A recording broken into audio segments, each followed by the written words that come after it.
نوێژ بکەن پێش ئەوەی نوێشتان لەسەر بکرێ. زۆر کەسێک تا ئێستا نوێژ ناکە، گوێی لە بانگە، گوێی لە جەماعەتە، سبەینی ئەمرن ڕێکێ نێتێ مزگەوت هادی حاجی مامۆستا نوێژی لەسەر بکە.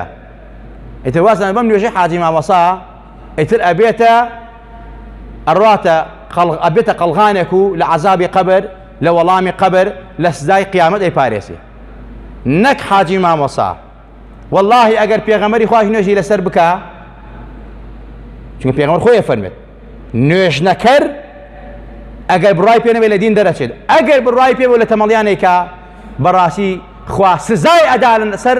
لەسەر ئەو نوێژ نەکردنەی. ما سلككم في سقر قالوا لم نكن من المصلين ولم نكن نطعم المسكين وكنا نخوض مع الخائضين وكنا نكذب بيوم الدين حتى أتانا اليقين فما تنفعهم شفاعة الشافعين. خوا فرميت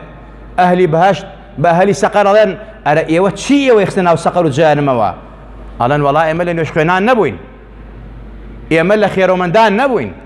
إما لبياوچاكان نبوين كنوش سيماي صالحان وبياوچاكانا، إما لوانا نبوين كبراسي بران بقيامة وقبر هبو، إما لدروزنو ملحيد بيدينا كان بوين حتى مردن يقي بيا قرتين وتختي سر أرزي كردين أو كاتج براتي فما تنفعهم شفاعة الشافعين. كاو شفاعتي